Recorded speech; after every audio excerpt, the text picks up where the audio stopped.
Greetings, my friends. I want to thank you all for subscribing. I want to thank all of my channel members for supporting me in this endeavor to save pop culture. And I want to let you know that I will be discussing The Mandalorian later tonight on Friday Night Frolics about 7:30 on my channel. I hope you can make it. Thank you for watching this video. And now, on to the review. My friends, I have seen the first episode of the new season of The Mandalorian, Chapter 9, The Marshal, and I am now ready to give you my review. Because I'm releasing this the same day as the episode debuts, this review will be spoiler-free. In this video, I will discuss only the broad strokes of the premise, with only vague and general comments on the plot, just to present you with the rationale behind the points I'm raising in my review. With that out of the way, let's begin. Overall, I liked this episode well enough. Chapter 9 is reasonably enjoyable, with several action scenes and little moments I genuinely liked. The new technology they're using to shoot the series continues to deliver beautiful exterior vistas and gives the universe a sweeping epic feel, even as the scripts narrow the universe to almost claustrophobic proportions. The actors do a great job, and Timothy Oliphant of Justified gives his usual sturdy and amiable performance as the Marshal of Mos Pelgo, a new character in possession of a treasure that fans will find particularly eye-opening. Yet, even so, I am conflicted after watching this episode. There was nothing in it that I hated, and if this was a weather report, I'd say the episode was mild, with a few hot spots of brilliance. But let me tell you, for a season opener, you want a whole lot more of that heat. Unlike a physician whose creed is do no harm, kicking off a new season, you want to bring your A game. And despite a running time of 54 minutes and some really beautiful special effects sequences with a creature Star Wars fans have waited a long time to see, this felt like a B-level episode, with almost nothing in the way of character development except in the case of the titular Marshal of Mos Pelgo himself. This episode is essentially a Western, with the Mandalorian being the masked stranger riding into town, encountering a problem and helping to solve it before moving on. We get the usual Western tropes, which can be a lot of fun if you put new spins on them. But honestly, this episode feels a little bit by the book, something Season 1 narrowly averted a few times. While I enjoyed the first season of The Mandalorian, and I've posted links to my Season 1 reviews in this video's description, watching Chapter 9, The Marshal, left me with an overall feeling of dissatisfaction. It all feels like a bit of a retread, not only of Star Wars as a whole, but of The Mandalorian itself. Again, I say, while I absolutely did not dislike this chapter by any means, there is very little that is fresh or new in this episode, and at this point, that's a problem. For example, in the first few minutes of this Season 2 opener, we see a Twi'lek, a couple of Gamorreans, just like in Jabba's palace, and son of a Gundar, just like that, we're headed back to Tatooine, with all that that implies. I mean, really? Back to Tatooine again? I mean, I love Tatooine and all, don't get me wrong, but I keep getting haunted by Luke's words. Well, if there's a bright center to the universe, you're on the planet that it's farthest from.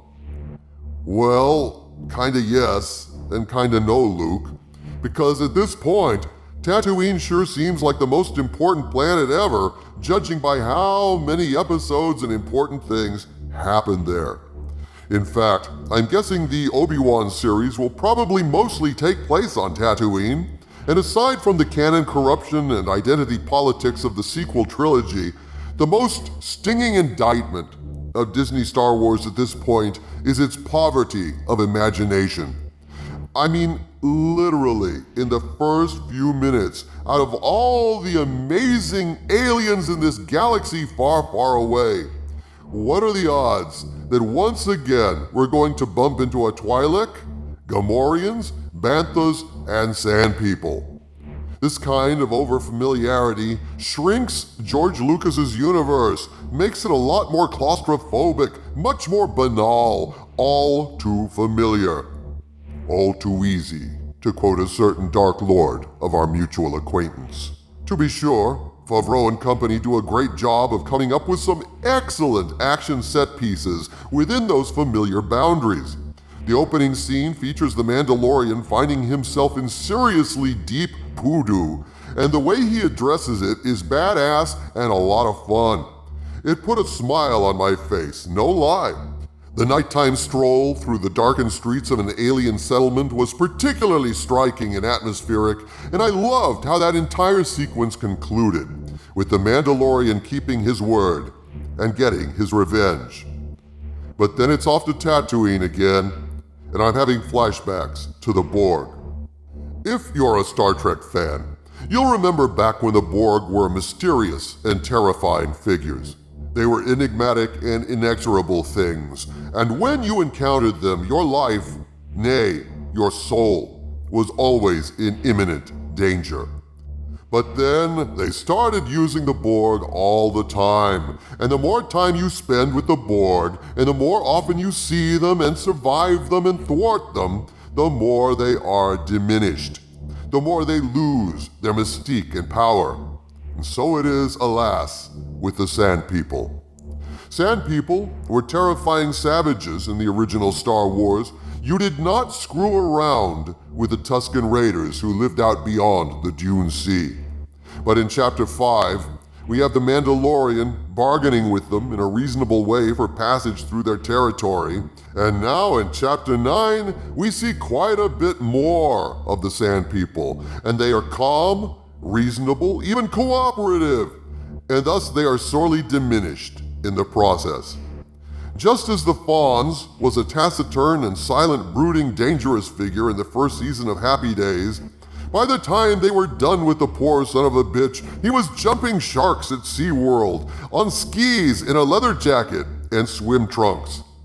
Now, the savage and alien Sand People have been reduced, basically, to Indians in this outer space western. Well, goodbye, Sand People. We hardly knew ye, and it was much better that way.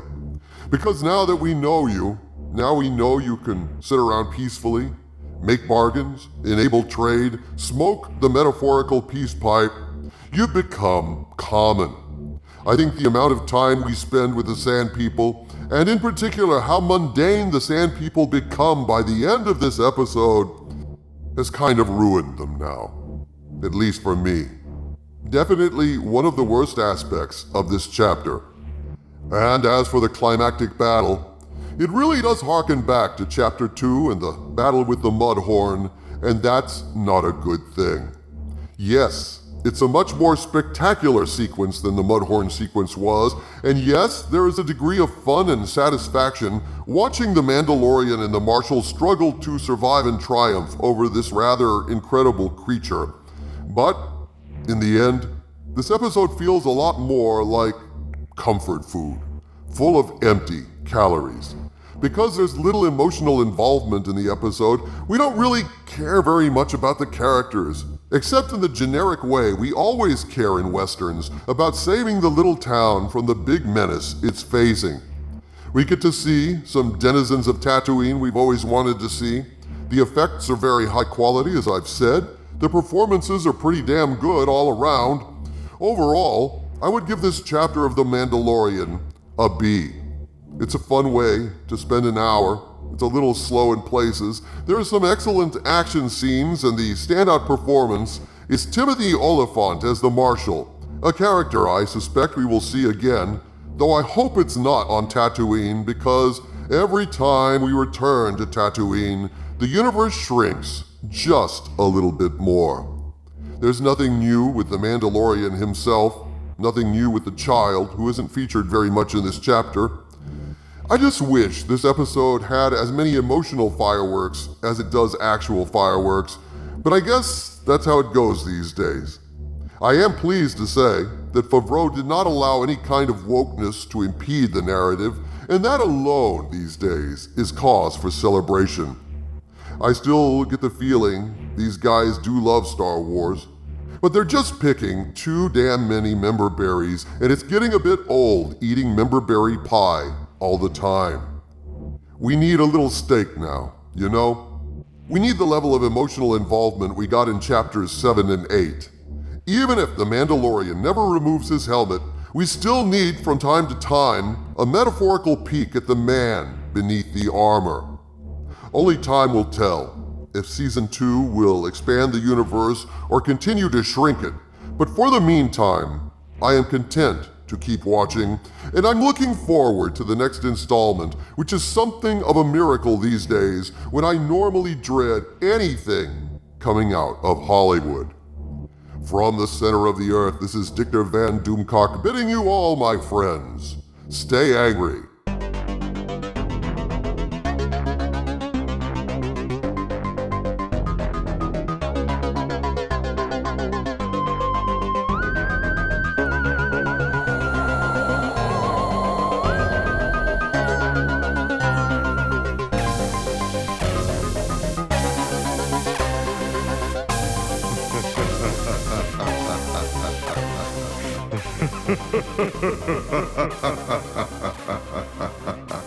Ha ha ha ha ha.